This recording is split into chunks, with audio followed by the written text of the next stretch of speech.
মার কাছ থেকে দোয়া নিয়ে যাবা, তোমার বাবার কাছ থেকে দোয়া নিয়ে যাবা।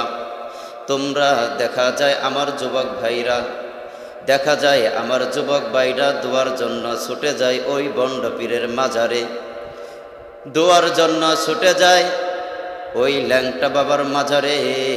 তোমার তো দোয়ার ফ্যাক্টরিটাই তো হচ্ছে তোমার মা বাবা, তোমার ফ্যাক্টরিটাই তো হচ্ছে তোমার মা বাবা। তোমার মা বাবার কাছ থেকে তুমি আগে তুমি দোয়া লও।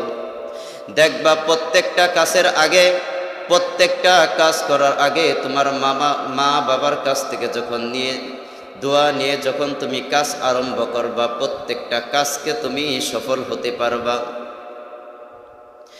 বিশ্বনবী হযরত মুহাম্মদ সাল্লাল্লাহু আলাইহি ওয়াসাল্লাম আদম আলাইহিস সালাতু ওয়াস সালাম ইসমাইল আদম আলাইহিস সালাতু ওয়াস সালামের তার আব্বা জানের কাছে একটি চিঠি পাঠাইলেন, একটি চিঠি পাঠাইলেন।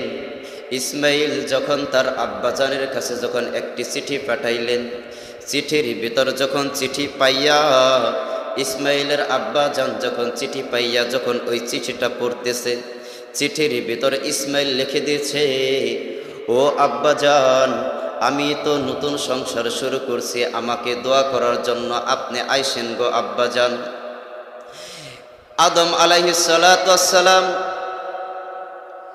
ইব্রাহিম আলাইহিস সালাতু ওয়াস সালাম যখন ওই দোয়াটা ওই চিঠিটা পাওয়ার পর, যখন ইসমাইলের চিঠিটা পাওয়ার পর যখন ইসমাইলের বাড়ির দিকে যখন রওনা হয়ে গেল, রওনা হয়ে যাওয়ার পর দেখে আস্তে করে যায় বলছে, হে ইসমাইল তুমি বাড়ির ভিতর আসনি, ইসমাইল তুমি বাড়ির ভিতর আসনি। ওপার পাশ থেকে আস্তে করে উঁচু আওয়াজে একটি আওয়াজ আসলো, ইসমাইল ঘরের ভিতরে নাই। দ্বিতীয়বার আবার জিজ্ঞেস করলো, ইসমাইল কখন বাড়ির দিকে আসবে? উঁচু আওয়াজে বলল, আমি জানি না ইসমাইল কখন বাড়ির দিকে আসবে, বাড়িতে ফিরবে। তখন ইব্রাহিম আলাইহিস সালাতু ওয়াস সালাম বলতেছে, ও বৌমা, ইসমাইল আসলে একটি কথা বলবা ইসমাইলকে, ইসমাইল আসলে একটি কথা ইসমাইলকে বলবা যে মদিনা থেকে একটা বৃদ্ধ একটা লোক এসেছিল, ইসমাইলের বাসায় এসেছিল, শুধু এই কথাটাই বলবা, মদিনায় থেকে একটা লোক এসেছিল। আর বলবা ঘরের দরজার সাথে চৌকাঠটা ঠিক নাই, ঘরের দরজার সাথে চৌকাঠটা ঠিক নাই, এই কথাটা তুমি ইসমাইলকে জানিয়ে দিবা। এই কথা বলার পর ইব্রাহিম ওই জায়গায় থেকে যখন চলে আসলো, চলে আসার পর ইসমাইল যখন বাড়ির দিকে আসলেন, তার স্ত্রী তাকে বলতেছে, একটা লোক এসেছিল, বৃদ্ধ একটা লোক এসেছিল, বৃদ্ধ লোক এসেছিল। আয়েশা জিজ্ঞেস করলো, ইসমাইল কোথায়? আয়েশা জিজ্ঞেস করলো, ইসমাইল কোথায়? আমি বলছি এই ইসমাইল বাড়ির ভেতরে নাই। আবার জিজ্ঞেস করছে, ইসমাইল কখন বাড়িতে আসবে? আমি বলছি ইসমাইল কখন বাড়িতে আসবে আমি জানি না, শুধু এতটুকুই বলে গেছে ঘরের দরজার সাথে এই চৌকাঠটা ঠিক নাই, এই কথাটা বলে গেছে। ইসমাইল বলতেছে, তুমি কি এই কাজটা তুমি কি করছো? একমাত্র যে লোকটা এসেছিল সে ওই লোকটা তো আর কেউ না, ওই লোকটা তো একমাত্র আমার আব্বাজান এসেছিল, কিন্তু আমার আব্বাজান কি আমার ঘরের ভিতরে প্রবেশ করছিল নি? বলতেছে না, ঘরের ভিতরে প্রবেশ করে নাই, শুধু বলছে ঘরের সাথে চৌকাঠটা ঠিক নাই। এই কথা শোনার পর ইসমাইল চিন্তায় পড়ে গেলেন, চিন্তায় পড়ে গেলেন। পরে যাওয়ার পর ইসমাইলের স্ত্রীকে বলতেছে, আমি তোমাকে তালাক দিব, আমি তোমাকে তালাক দিব। আমার আব্বাজানের ঘোষণা এসে পড়ছে, আমার আব্বাজান বলে গেছে ঘরের সাথে চৌকাঠটা ঠিক নাই, আমি তোমাকে তালাক দিব। এবার ইসমাইলের স্ত্রী বলতেছে, আমাকে না আপনি এত মহব্বত করতেন, এত ভালোবাসতেন, আমাকে আপনি ডিভোর্স দিতে পারবেন? এবার ইসমাইল বলতেছে, প্রত্যেকটা কাজের ক্ষেত্রে তো আমার বাবাকে আমি সাপোর্ট করি, প্রত্যেকটা কাজের ক্ষেত্রে তো আমার মা এবং কি আমার আব্বা জানের আমার প্রত্যেক কাজের ক্ষেত্রে আমার দোয়া আছে। যেই জায়গার ভিতর আমার আব্বা জান নারাজ হয়ে গিয়েছে, যেই জায়গার ভিতরে আমার আব্বা জান নারাজ হয়ে গিয়েছে, ওই জায়গার ভিতরে আমার একটু বিন্দু পরিমাণেও আমি তোমাকে ডিভোর্স দিতে আমি দেরি করব না। এই কথা বলার পর কিছুদিন পর ইসমাইল বাবার কাছে আবার চিঠি পাঠাইছে, ইব্রাহিমের কাছে আবার চিঠি পাঠাইছে। ও আব্বাজান, আমি আপনার কাছে চিঠি পাঠাইছি, আমি আপনার কথার মতো আমি ঘরের দরজার সাথে চৌকাঠটা আমি চেঞ্জ করে ফেলছি গো আব্বাজান। ও আব্বাজান, আবার আমি নতুন করে আমি সংসার শুরু করতেছি গো আব্বাজান। ও আব্বাজান, আমার বাসায় আসবেন, আমাকে দোয়া করে যাবেন। এই কথার যখন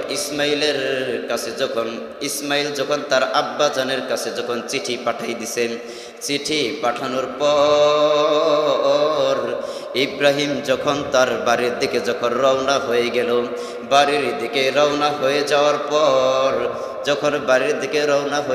পর বাড়িতে যাওয়ার পর আস্তে করে ডাক দিছেন, ইসমাইল তুমি বাড়িতে আসনি, ইসমাইল তুমি বাড়িতে আসনি।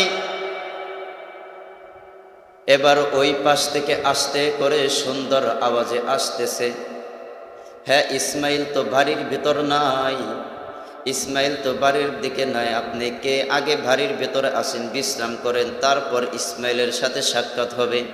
আগে ঘরের ভিতরে প্রবেশ করেন, আগে বিশ্রাম করেন, তারপর ইসমাইল আসলে ইসমাইলের সাথে সাক্ষাৎ করবেন। ইসমাইল বাড়ির ভিতর নাই।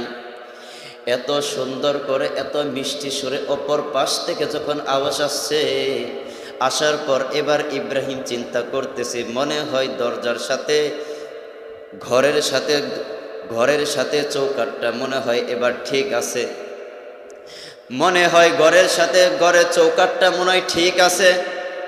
এই কথা শোনার পর যখন ঘরের ভিতরে প্রবেশ করলেন, ঘরের ভিতর প্রবেশ করার পর যখন বিশ্রাম করলেন, বিশ্রাম করার পর আস্তে করে বৌমাকে ডাকতেছে, ও বৌমা এই দিকে আসো। ইসমাইল যখন বাড়ির দিকে আসবে, ইসমাইলকে শুধু একটি কথাই বলবা যে চিঠি পাঠানোর পর আমি এসেছিলাম, এসে পড়ার পর এবার ঘরের সাথে চৌকাঠটা ঠিক আছে। ইসমাইলকে সারা জীবন এই জিনিসটা নিয়ে থাকতে বলবা। ঘরের সাথে এবার চৌকাঠটা ঠিক আছে। আমি ইব্রাহিম দোয়া করলাম সারা জীবন যেন ইসমাইল এই ঘরের চৌকাঠের সাথে যেন থাকতে পারে। এখন ঘরটাও ঠিক আছে, ঘরের চৌকাঠটাও মজবুত আছে। এই কথা বলার পর যখন ইব্রাহিম যখন ওই বাড়ি থেকে যখন চলে আসতেছেন, চলে আসার পর যখন ইসমাইল যখন বাড়ির দিকে রওনা হয়ে গেল, বাড়ির দিকে আসার পর স্ত্রীকে জিজ্ঞেস করতেছে, একটি লোক এসেছিল, কে এসেছিল তুমি জানোনি? বলতেছে, যে সুন্দর করে ইসমাইলকে ডাক দিছে, আপনাকে এত সুন্দর করে ডাক দিছে, ইসমাইল বাসায় আসনি। ইসমাইলের স্ত্রী ছিলেন একটু বুদ্ধিজীবী এবং মনে মনে চিন্তা করতেছে, এত সুন্দর করে এত মিষ্টি সুরে ডাক দেয়, একমাত্র আপনজন ছাড়া কেউ তো এত সুন্দর করে ডাক দেয় না, আপনজন ছাড়া তো কেউ এত সুন্দর করে ডাক দেয় না। এই কারণেই আমি আপ্যায়নটা আরো আমি বেশি করছি। আসেন, ঘরে আসেন, বিশ্রাম করেন, ঘরে আসেন, বিশ্রাম করেন। অতঃপর তারপর কি বলছে? তারপর শুধু এই কথাটাই বলছে, ঘরের সাথে চৌকাঠটা ঠিক আছে। এই কথা শোনার পর ইসমাইলের স্ত্রীকে বলতেছে, এটা তো আর কেউ আসছিল না, এটা তো আমার আব্বাজান ইব্রাহিম এসেছিল। ইব্রাহিম এসে যাওয়ার পর যখন ইসমাইলকে বলতেছে, আমি ইসমাইলের জন্য আমি দোয়া করলাম, ইসমাইল যেন সারা জীবন যেন এই অচিতের মধ্যে থাকতে পারে।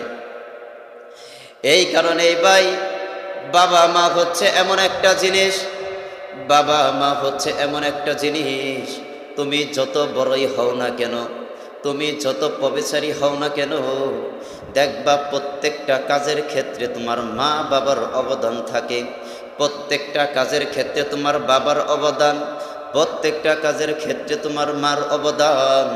এবার যুবকরা তোমরা একবার চিন্তা করে দেখবা, তুমিও যুবক, আস্তে আস্তে তুমি বড় হইতেছ, আস্তে আস্তে তুমি বড় হইয়া অনেক লাখ লাখ টাকা ইনকাম করতেছ,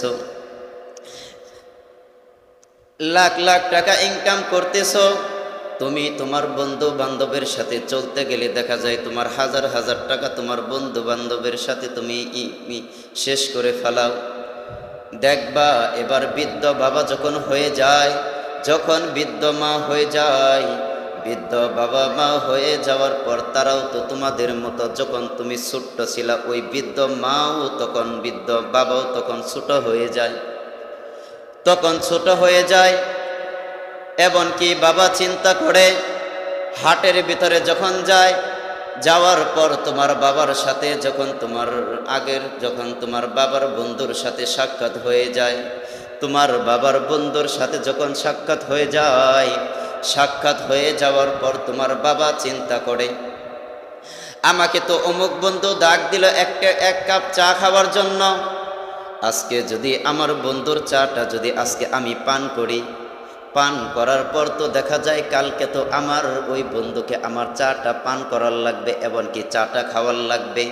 তোমার বাবার পকেটে টাকা থাকার না কারণে ওই বন্ধুর সাথেও আড্ডা দেওয়ার জন্য যায় না, এমনকি বাজারের ভিতর চা খাওয়ার জন্য তো বসে না।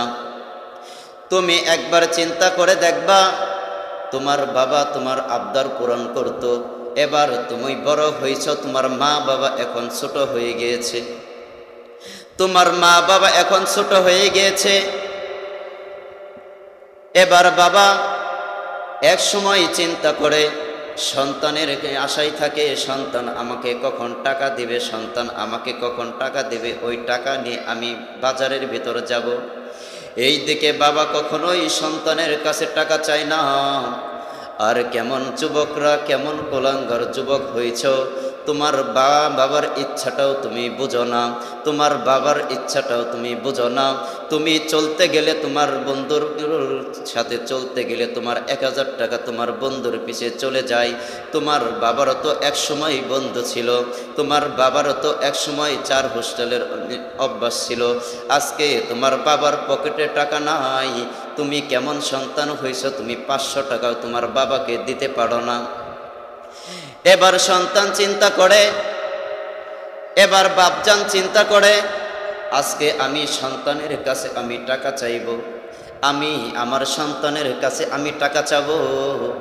যখন সন্তান যখন ছোটকালে যখন যে দরজার মধ্যে দাঁড়াইয়া বাবার কাছে আবদার করত, ও বাবা আজকে আমাকে 100 টাকা দেওয়া লাগবে, 10টা টাকা দেওয়া লাগবে, ঠিক ওই জায়গায় দাঁড়াইয়া তোমার বাবা আজকে তোমার কাছে টাকা চাইতেছে, ও বাবা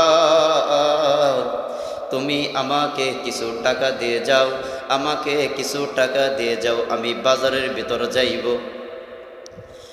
আমি বাজারের ভিতর যাইব। এবার সন্তান চিন্তা করলেন, এই কথা শোনার পর, এই কথা শোনার পর ওই সন্তান ওই বাবার 2টা পাও ধরে থর থর করে কাঁপলে আর কান্না করে দিল, এমনভাবে কান্না করে দিল, চক্ষু দিয়ে পানি বের করে কান্না করতে করতে বলতেছে, ও আব্বাজান আমি আপনার কেমন সন্তান হইলাম, আমি আপনাকে বুঝতেও পারলাম না, আমি তো আপনাকে বুঝতেও পারলাম না, আপনি আমার কাছে, আপনার কাছে টাকা নাই, আমি আপনাকে টাকাও দিতে পারলাম না, আপনি আমার কাছে টাকা চাবার আগে আমি আপনাকে টাকা দিতে পারি নাই। 2টা পাও ধরে যখন সন্তান যখন কান্না করতেছে আর আব্বাজানের কাছে যখন মাপ চাইতেছে, ও আব্বাজান আমি সারা জীবন যে ভুলটাই না আমি করছি গো আব্বাজান, কিন্তু আমি এখন থেকে আমি তওবা করতেছি, আমি এই মুহূর্তে থেকে আমি তওবা করতেছি, আজকের পর থেকে আমি যত স্যালারি পাইব, আজকের পর থেকে যখন আমি স্যালারি পাইব প্রত্যেক সময় আমি টাকাটা আমি আপনার কাছে আমি আগে দিব। ও আব্বাজান, আপনি আমার প্রতি আপনি নারাজ হইল না গো আব্বাজান। ও আব্বাজান, আপনি আমার কাছ থেকে আপনি কষ্ট পাইল না গো আব্বাজান।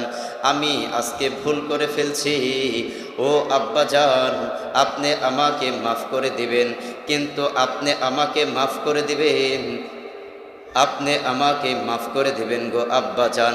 আপনার বলার আগেই তো আমার দেওয়ার ইচ্ছে ছিল, আপনার টাকা দেওয়ার ইচ্ছে ছিল। এবার সন্তান চিন্তা করতেছে, এবার সন্তান বাবাকে যখন পায়ের ভিতর দুটি হাত দিয়ে যখন কান্না করতেছে, এবার আপনারা বুঝে থাকলে বলবেন, কোনো সন্তান যদি নিজের পায়ে পড়ার পর যদি কান্না করে ভুলগুলো বুঝতে পারে, সন্তান যখন ভুলগুলো বুঝতে পারে, এখন আপনারা কি সন্তানের ভুলগুলো ক্ষমা করবেন কি করবেন না? করবেন। সন্তান যখন ভুল বুঝতে পারার পর তখন বাবার কাছে মাফ চাইতেছে, ও বাবা আপনি আমাকে মাফ করে দিবেন। এবার যুবক ভাইদেরকে আমি পায়ের ভিতরে দুটি হাত দিয়ে বলে যাই, আজকে তোমার বাবা আছে, তোমার বাবার কদর বুঝো। আজকে তোমার মা আছে, তোমার মার কদর বুঝো। আজকে তোমার বাবা আছে, তুমি কদর বুঝো না। একবার তুমি চিন্তা করে দেখবা, এবং কি হাদিসের মধ্যে স্পষ্ট আছে, তোমার সন্তান, তুমি তোমার বাবাকে আপ্যায়ন করবে না, তোমার সন্তান তোমাকেও আপ্যায়ন করবে না। তোমার বাবাকে তুমি সেবা যত্ন করবে না, তোমার সন্তান তোমাকেও সেবা যত্ন করবে না। তোমার সন্তান, তুমিও তোমার বাবার জন্য দু হাত তুলে যখন দোয়া করবে না, তোমার জন্য তোমার সন্তান দোয়া করবে না। আজকে তোমার সন্তান, আজকে তোমার বাবা দুনিয়ার ভিতর আছে, তোমার মা দুনিয়ার ভিতর আছে। প্রত্যেকটা মুহূর্তে, প্রত্যেকটা সেকেন্ডে তোমার বাবার খোঁজ নাও, তোমার মার খোঁজ নাও। তোমার মা বাবাকে যদি খুশি করতে পারো, বরং তোমার মা বাবাকে খুশি করল না, তোমার মা বাবার মুখে হাসি থাকলে তো আমার আল্লাহ পর্যন্ত খুশি হয়ে যায়। এই কারণেই ভাই, প্রত্যেকটা মানুষের মা বাবার খেদমত করবেন, প্রত্যেকটা মানুষ এই মা বাবার খেদমত করবেন। আর যাদের মা বাবা অন্ধকার কবর দেশে চলে গিয়েছেন, তারা কেমনে করবেন? তারা কেমনে করবেন? আমাদের সমাজে এমন লোক আছে, মা বাবা অন্ধকার কবর দেশে চলে গিয়েছে, মা বাবা অন্ধকার কবর দেশে চলে গিয়েছে, বছর টু বছর চইলা যায়, মা বাবার জন্য 10টা টাকাও দান করে না, এমনকি মা বাবার জন্য কবরও জিয়ারত করে না। এবং সন্তান আছে না? এই কারণেই ভাই, আপনার মা বাবা অন্ধকার কবর দেশে চলে গেছে, আপনি যদি পারেন আপনার বাবার জন্য টাকা দান করেন, যদি পারেন আপনার বাবার জন্য কবর জিয়ারত করে দোয়া করতে থাকেন, রব্বির হামহুমা কামা রব্বায়ানি সগীরা, দোয়া করতে থাকেন। আপনার বাবা বেঁচে নাই, মা বেঁচে নাই, দোয়া করতে থাকেন। আল্লাহ তাআলা কুরআনের মধ্যে বলে দিয়েছেন, তুমি তোমার সন্তানের সাথে তুমি তোমার বাবার সাথে যে আচরণ করবা, ঠিক তোমার সন্তানও তেমনি ওই আচরণটাই করবে।